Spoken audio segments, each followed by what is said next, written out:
Okay, so I'd like to call to order the Morgantown Utility Board regular meeting for Wednesday, October 21, 2020. First order of business is the approval of the minutes. We have in our read ahead the minutes of the regular meeting of September the 9th, 2020. So if we don't have any corrections, need a motion to approve that. I move to approve the minutes for the regular meeting of September 9th, 2020 as submitted. I'll second. Okay, motion and a second to approve the minutes of the regular meeting of September 9, 2020. All in favor? Aye. Aye. Any opposed? Okay, those minutes are approved. The minutes of the emergency meeting of September 15. Move to approve. Go ahead. Go ahead. I move we approve the minutes for the emergency meeting dated September 15th. I'll second that too. Okay, motion and a second to approve the minutes of the emergency meeting of September 15th. All in favor? Aye. Opposed? Okay. So, all good. Public portion. I assume we have nobody, Tim. Are you aware of anything? There are none. Public comments were invited with the deadline of 4 p.m. today, and none have been received. Okey-doke. So we can move on to new business, the West Virginia Rural Water Association election. Yes, sir. The West Virginia Rural Water Association requests that its participating member utilities designate a primary representative and an alternate representative to officially represent the utility within that organization's activities. And in light of their current involvement and their past records of service with that organization, I recommend Mike McNulty be designated as MUB's primary representative, and that General Counsel Jeff Ray be designated as the alternate. Okay, is this something we've done in the past, Tim? I don't ever recall doing this, or has this just been a long-term appointment, or how's that work? It's a long-term practice by Rural Water. MUB has not very often done this exact step. Generally, we take it as an authority that's been designated or delegated to me as the general manager, and I've made those designations administratively. But Mike, being new on board, suggested that we should comply a little more closely with Rural Water's expected procedures, and so we've brought it to your agenda. Okay, fair enough. So we're looking for a motion to approve that designation. I move to approve the formal designation of Mike McNulty as primary representative and Jeff Ray as alternate representative, each with voting privileges to represent MUB and all official activities of the West Virginia Rural Water Association. I second. Okay, so we have a motion and a second to approve the formal designation of Mike McNulty as the primary rep and Jeff Ray as alternate rep to the West Virginia Rural Water Association. Are there any questions on that motion? Okay, all in favor? Aye. Any opposed? Sounds like that passes unanimously. Okay, so we can move on to the service line warranty program. Yes, sir. The proposed service line warranty program is a component of the watershed protection program, which itself is a component of the source water protection program. If you'll recall, the board has approved in principle several months ago that we would undertake several new initiatives all intended to help fund this new watershed protection program.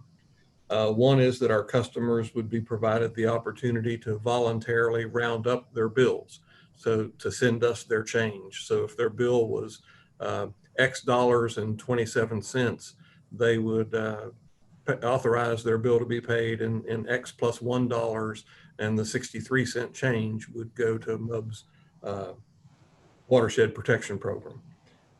Another aspect, another similar initiative is the invitation for customers to voluntarily donate a fixed amount with their bill. And again, I'll emphasize the word voluntary. All of these are voluntary efforts for additional revenues for the purpose of funding the watershed protection program without further burdening the rate base and all of the rate paying customers. And then this service line protection program is the third aspect of that. It's essentially a service line warranty insurance type program in which a private company, a third-party company, would work with us to provide the program and to administer the program. And we would receive, under their proposal, a 10% royalty or a 10% contribution back for each premium paid by any customer who voluntarily chooses to buy this service. So again, it's all of these are opt-in voluntary things. The program would be administered by the third-party company that's provided the proposals. We've selected HomeServe to provide the proposed warranty coverage. They're endorsed by the National League of Cities and by the West Virginia Municipal League. And again, HomeServe will pay to us 10% of all premiums paid into this program. And we would dedicate that 100% of those revenues to be used only for this watershed protection program. So staff's recommendation is approval of the HomeServe proposal. I have this already independently, so I could switch to having it through MUB, but it's nice. It's not expensive.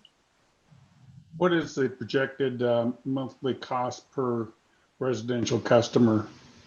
For their water service line, it's $5.99 monthly. For their sewer service line, $9.49 monthly. And if they would do their interior plumbing system, that's an additional $12.99 monthly.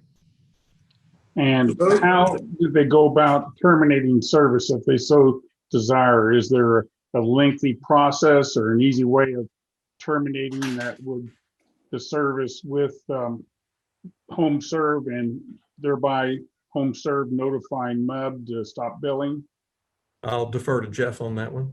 Yeah, based on their proposal, it's simply a matter of a telephone call or an email to HomeServe indicating they want to cancel. Billing will be done by HomeServe, so MUB wouldn't have any role in terminating. So it wouldn't be on the MUB bill? It wouldn't be on my bill every month? HomeServe is they're going to do the billing themselves. Okay. And it'll be, of course, it'll be logoed with the MUB logo. So I'm trying to understand then, how can you round up the amount for the difference to go to, isn't that a separate issue from the HomeServe? Yes, that would be totally separate. The roundup and the dedicated donation, that would be on MUB's bill.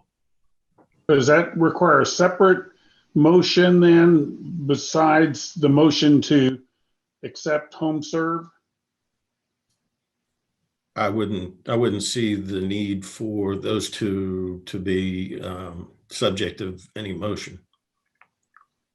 Yeah, I think the board has already approved those ideas in a prior board meeting several months ago.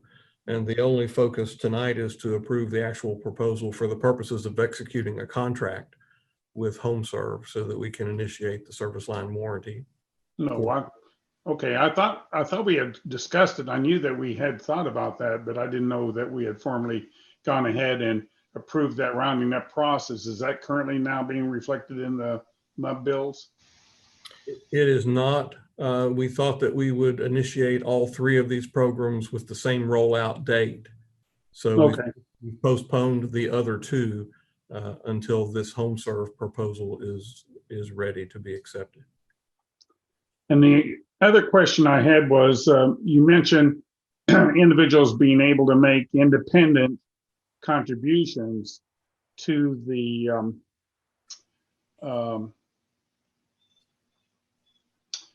watershed protection program. We will be providing people with that information, and is that contribution tax deductible or not? It would I not don't be. think it would be. Recall, we had an extensive discussion several Right. months ago about establishing a foundation for the purposes of creating Right. that tax exempt status.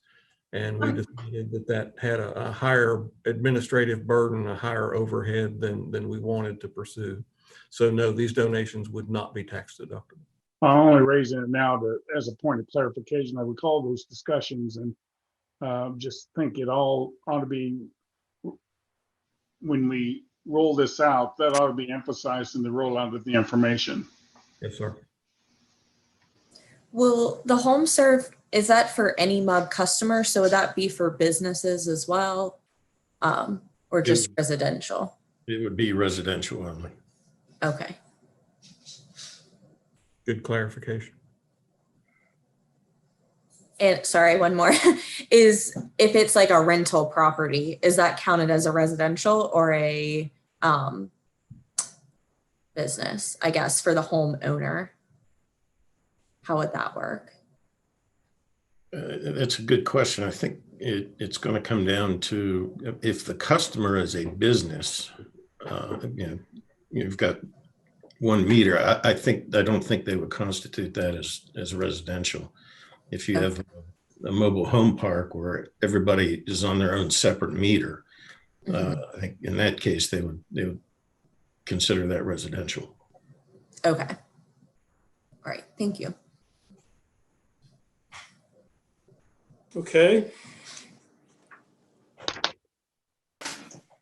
So any other questions? Or are we looking for a motion?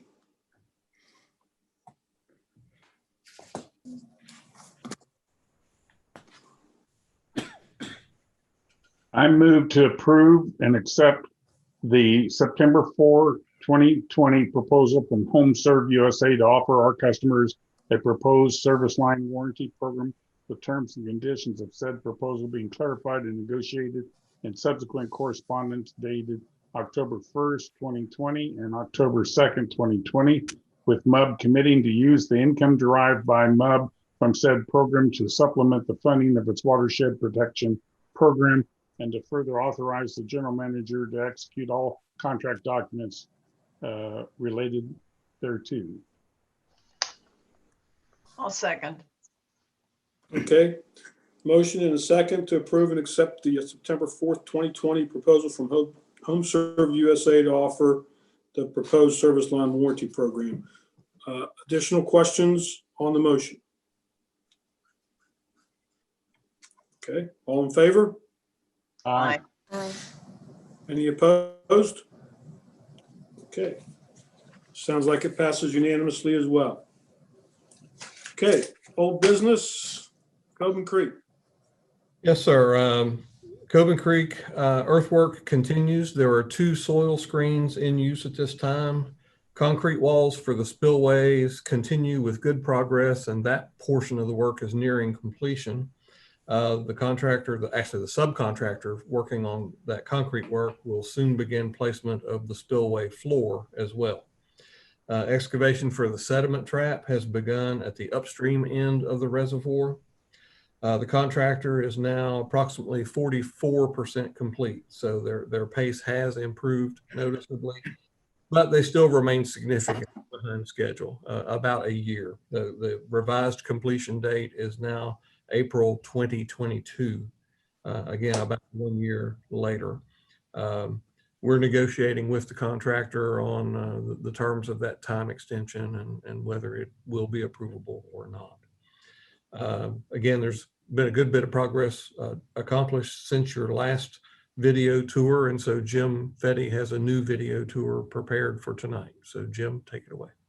Sweet. Okay, can you all see that? Yes, sir. Yes. Okay. This is from a drone flight we took last Thursday, so it's pretty recent. We'll start it. We're going in the same direction we have in the past.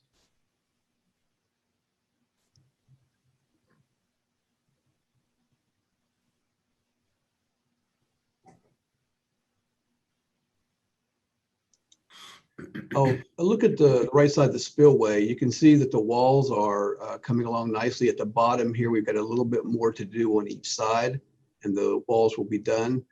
They've actually started construction of the terminal structure at the bottom of the spillway, also referred to as a flip bucket. For the reason for that name, it has a ski slope shape to it, and that is just to dissipate energy when that water comes off there. This will be the end of the concrete, and from here on to the channel, it will be riprap.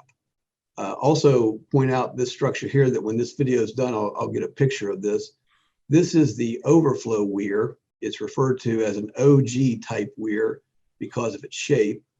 It allows a high discharge to occur, but dampens the turbulence that you might expect from high flow and reducing cavitation, which could be damaging to the concrete. So that part of the project is coming along nicely.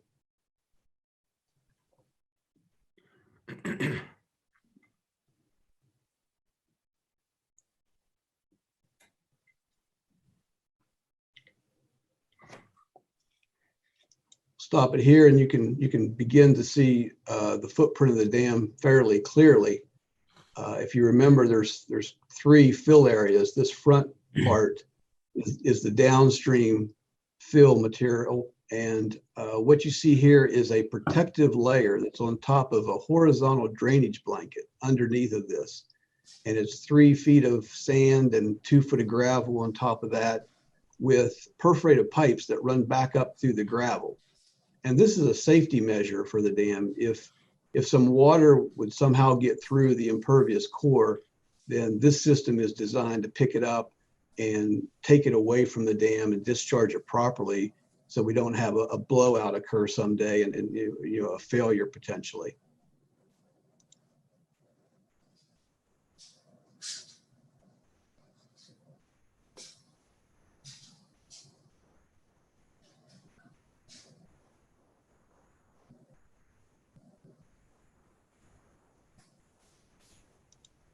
Here you see the core area. It's really the heart of the dam. It's very select material. It's put in very specifically for the purpose of being impervious. You might ask the tracks on there. Yes, that's just temporary. Before they put any more fill on here, they will come through and scarify that nice and get it back to where they can put more fill on it, so we don't create a seam or anything like that. And then you have the upstream shell, which is underway as well. On the core material, I'll go back to that. We've put in about 45,000 cubic yards of material. To give you a perspective, that's about 20% of the core. On the upstream shell, we've put in about 12,000 yards, and that's a little less than 10% than what's going to go up there. Give you an idea how much material we've got in. The total dam is about 440,000 cubic yards, so we've got a ways to go.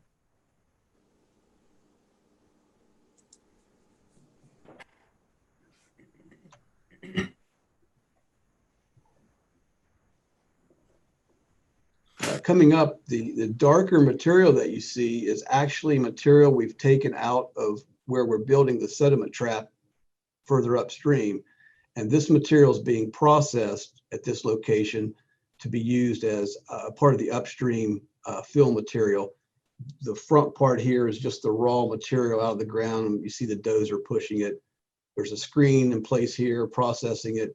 And then you have this end loader picking it up and taking it up into a finished pile of finished material that's ready for use. So Jim, overall, there's not been any concern that we have enough material to on site to that's the proper material to complete the dam. Yeah, no, we don't have any indication that there's not enough material. We did the pre-design drilling, and our engineer analyzed all that, and they say we'll be fine on the material.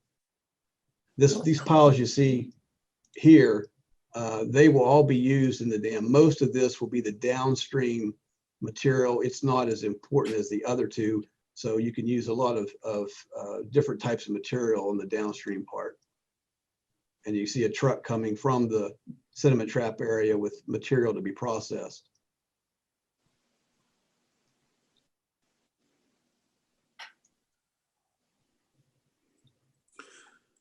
And not much going on back here in the back, except you do see they're starting excavation. That's the footprint of the silt trap. So I'll stop it there. And Really I'd like to cool. share one photo with you. This is a photo of the spillway, and I wanted to zoom in on the OG spillway because it's a pretty neat thing. You get a perspective on the size of it, and you can kind of tell the rolling of it. And on the side, you can see how it's going to look. It's a typical type overflow that, again, just dissipates energy, and it's what's used for this application. So question on the overall project. So like, there's inspectors there from, watching them do what they're doing, right? So have we had issues with them doing the proper thing, improper thing, doing? No, we have full-time inspection on site from our engineer, Whitten, Dobson, and Foreman. Kanawha, the work that's being done is being done proper. It's just it's not being done as fast as we would like.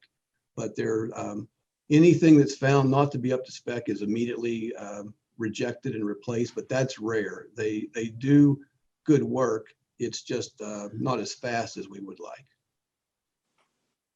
How many people are working on site right now? For the contractor?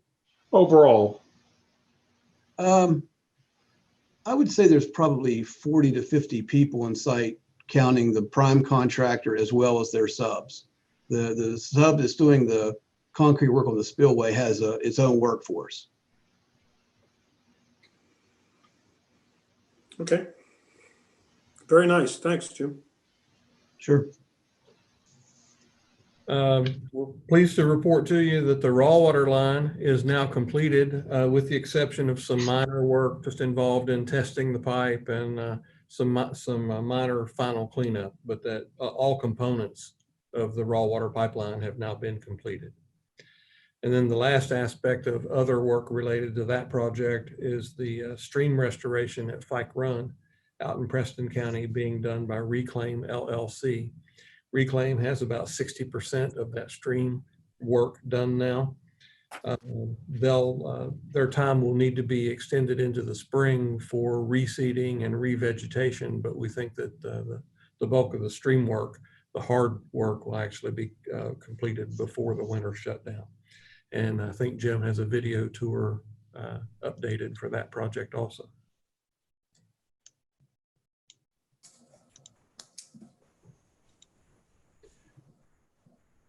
Okay, this is from a drone flight last Thursday, and we're starting at the most downstream point of the project, and we'll be heading upstream. The project's about 5,082 feet of stream restoration. And to update Tim's read ahead, we're actually a lot further because this is how far down we are. That's all we have left to complete from where we started the video to here. So they're making very good progress. You can see that their construction is going on. They've got bypass pumps to try to pump most of the stream around their work area. And if you can remember the last video, the stream now has been realigned and reshaped. It's much wider and deeper than it was before we started. So that's just part of the change you're going to see up here when this is done. And all of that meandering is intentional, right, Jim? That is correct. Absolutely. We hired a consultant, and they laid it out very specific as to what they wanted, and that's how it was built.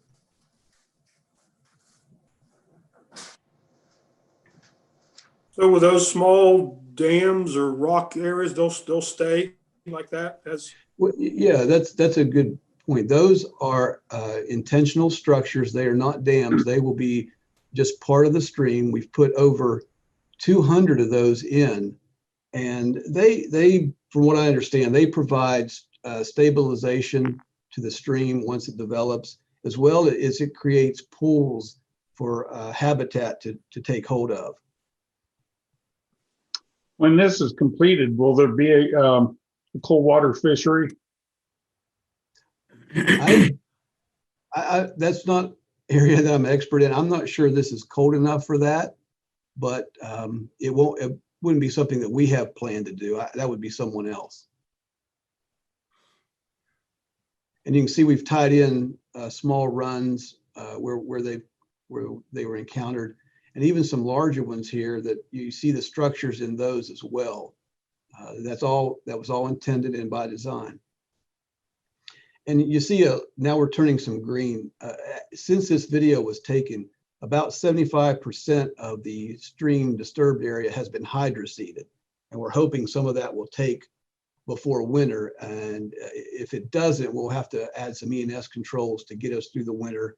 And as Tim said, we'll come out next spring and finalize the vegetation, because there's a lot of trees and shrubs that go in this path, this construction path as well. And then once all said and done, we're required to submit an as-built plan and a report to the Corps of Engineers. And we will have a 10-year monitoring period that's done annually to assess the health of the stream and were the goals met that were first laid out. wow. And this is we're now coming to the end of the property where we started. And that's that. Pretty cool. Great, thanks, Jim. Yeah. Sure. If there are no other questions about the Coben Creek projects, we'll move on to the wastewater plant at Star City. Please. That project's 93.5% complete.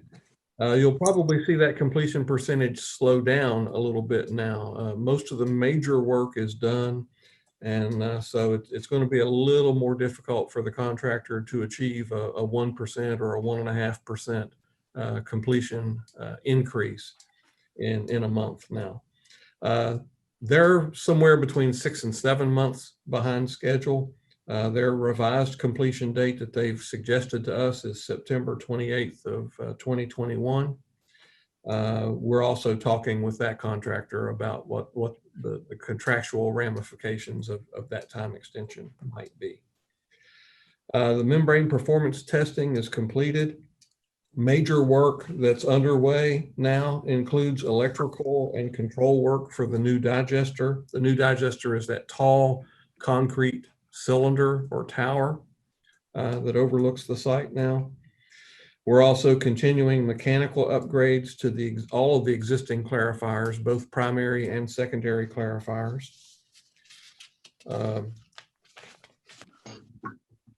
We're working on upgrades, not quite so readily apparent to the eye, but upgrades to the existing digester pumps and piping and gas handling and heating system. So a lot of interior hidden mechanical work there.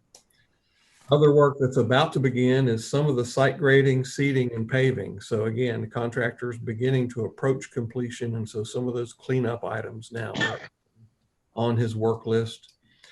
Cladding and testing of the new digester. Again, that big concrete cylinder on site is actually going to be wrapped in an I think it's aluminum, in an aluminum shell for insulation purposes, and that'll drastically improve its appearance as well. And of course, architectural finishes to the upgraded control building continue. Drywall, painting, HVAC, suspended ceiling, carpet, all of those kinds of interior architectural finishes.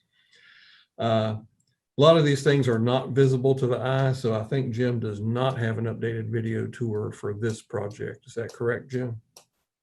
I do not. Okay. So that's the update at Star City. Okay. Thank you, Tim. So we'll move on to your report.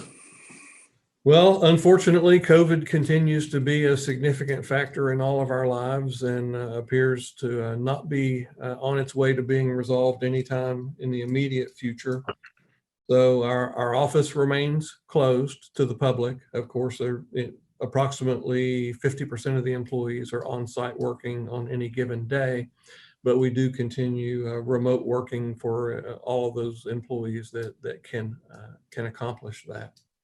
And proper protective protocols remain in place for all of our workers: social distancing, quarantine when necessary for any even potential exposure. Have we had any positive tests, Tim? Yes, sir, we have. We've had our fair share of positive tests. And in those cases, some of those are family members and some of those are actual employees. But in either of those cases, then we quarantine that person until their family and themselves all test negative. So it's so far we've been lucky. It's not been extremely disruptive to our staffing, but yes, we've had several positives that we've had to manage. Has anybody had any serious issues or with it, or has it been pretty standard? Thankfully, so far, everyone has had relatively mild flu-like symptoms and no major hospitalizations or no major complications. So thank goodness for that. That's good. I've given you a table of the financial impacts. We've just submitted our September request this month. It's very modest. It was only just under $2,300. But so far, we've requested oh geez, I don't have that number in front of me, but over $300,000. We've been approved for $261,530, and we've received $254,235 so far. Again, unless COVID really increases dramatically again, that we expect those numbers to remain relatively modest. But our initial cost in March and April were the lion's share of these cumulative amounts that I've just mentioned to you. The newest news related to COVID is that the governor has announced, I think he had actually his daily press conference today addressed this topic. He's announced a new feature in the state CARES grant program to assist customers with their delinquent utility bills. Now that sounds better than it actually is. There's only a defined time period for which the utility costs are eligible. And that time period is March 1 to July 31. So only that time period of March 1 to July 31 is eligible.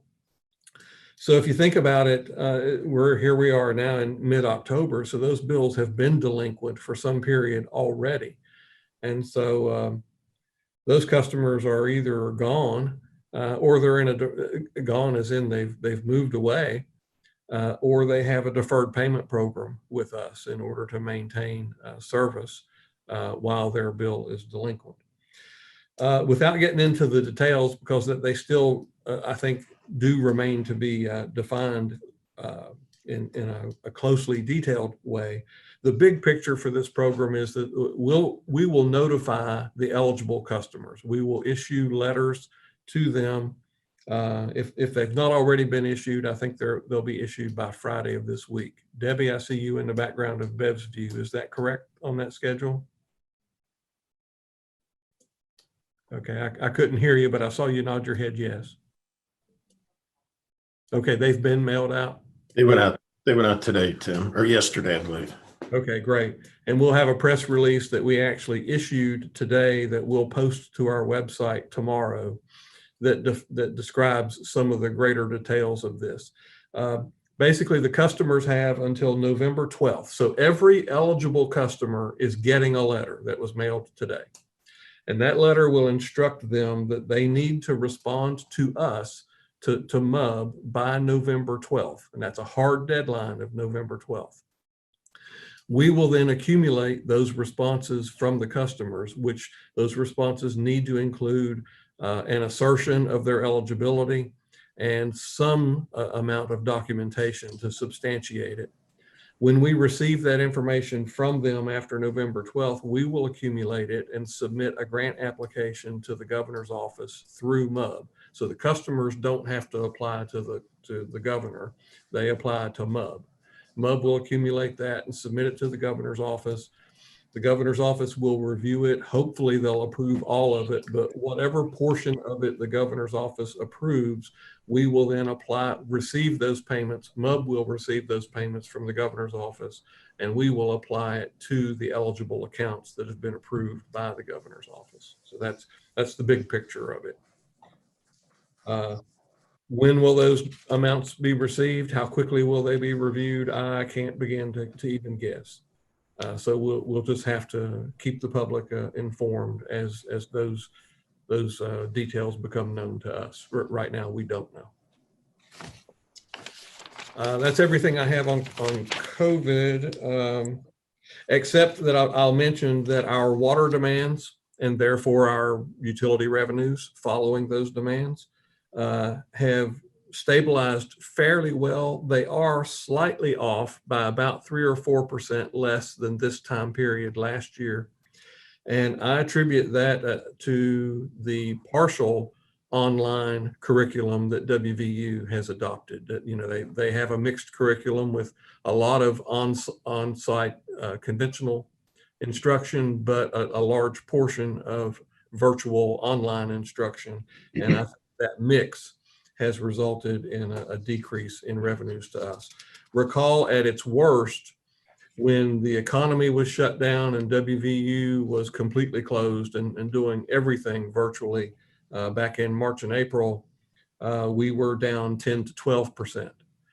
During the summer, that all those demands returned to normal around June 1st, and they didn't drop again. They remained normal for the most of the summer, and they only in mid-September or so did they begin to drop down. And then again, I attribute that to WVU and the lessening of the summer seasonal demand. So we kind of depend on the summer seasonal watering and irrigation to make up the bulk of our normal flows during the summer. Those subside in September, and the institutional demand at WVU replaces it. And that has happened as I just described, except with about a 3 or 4% decrease at this time. That's not nearly as problematic a number as the 10 to 12% in March and April was. So we continue to have our fingers crossed on that. Can you say anything about what's happened on the commercial side because of the closures of restaurants and bars, as well as some businesses going out of business? I don't have any data to that detail. Deb, can you comment on that? Have you seen commercial or institutional sales down? I don't have anything available. I'd have to, we just look at it in total, but I can run separate reports by class of customers, but I don't have that available. Okay. Yeah. I was just curious. And the last item, I'm sorry. Do we have any idea what percentage of our customers are delinquent or are engaged in a payback plan, our residential customers? Deb, I'll defer to you for that. We have 300 special payment arrangements active right now. So our customer base is about 27,000. We mailed out about 1,800 letters, but that's per location, not necessarily per customer. Okay, thank you. So you might not have these details yet, but if you're on a payment plan and say you're $200 behind, but you've already paid a little bit of that, would you apply for the remainder of what you owe, or how will that work for people? Well, again, the only eligible amounts will be those that were incurred during that time frame. Right. Correct, Jeff? Correct. And if a customer is on a payment plan and has paid part of that, they're not eligible for reimbursement for what they paid. But they'd be eligible for the balance. You're only eligible for what remains unpaid. Okay. And It would be nice to know how much of the water reduction is contributed to businesses though, and the impact of bar closures and things like that though. Maybe next time when we meet. Yeah, we'll we know we'll that. look at that and give you as good a report as our system can provide. Thanks, Tim. Lastly, I'll report the status of the bond refinancing, the refinancing of those 2010 series Build America bonds. The bond pricing occurred on October 15th, and I'm not a bond expert, but I think that means that essentially purchase commitments were made at that time. And the bond is scheduled to be closed on the 28th, 29th of this month. The underwriter reports to us that the results were more favorable than expected. We had expected and budgeted this project for about a $300,000 annual savings. And it looks like we're going to have closer to just a little over $400,000 a year in annual savings. Yay. That's good. And so with 20 years of term left on those bonds, that's an $8 million cumulative savings from this. That's nice. Tim, do you still take physical delivery of bonds? Do they still produce physical bonds? I think they do. I'm not certain of that, but I think they do. Ask them if I can have one of the little prospectuses they used to make them a prospectus in a little gel or a plastic or something like that. Yeah, and like a specimen bond. Yeah, ask them if they still do that. Okay, we'll do. Thanks. And then my last comment, I mistakenly forgot as we began this bond refinancing, I forgot how much work was involved in a refinance. And there is an extreme amount of administrative paperwork that has to feed that bond issuance. So I want to thank Debbie Osborne, Jeff Ray, and Jim Fetty for supporting and doing all that work to get that bond issue together, because it's an extraordinary task, and they've really came together and helped make it a successful and easy thing. So they get a lot of credit for that. Great. Thank you, guys. You guys. Yep. With that, Mr. Chairman, that concludes my remarks. Okay, so we'll move on to board member issues or comments. Anybody have anything they'd like to ask the staff? Nope. I'd just like to know how Mike McNulty's doing. I want his opinion about his treatment at this point. There you go. It's been terrific. Everyone's terrific. It's a lot to learn. Tim has very graciously spent a lot of time with me so far, and Jim and everyone. So the training is going very well. You don't feel overwhelmed at this point? I'll take the fifth. Okay. How could you not? Yeah. I'll make two comments. First, as I predicted, it has come true that it already feels like Mike has been here for a while. You've heard me say that about Jeff as well, but it's true with Mike. He's integrated immediately into the team and been well received, and so we're really glad to have him here. And a phrase that we've used a couple of times today, we do have him drinking from the fire hose right now. We're throwing a lot of information at him. Yes. He's a good guy. He's got a lot of capacity to absorb it. So That because we provide the water that goes in the fire hose, you don't have to worry about it.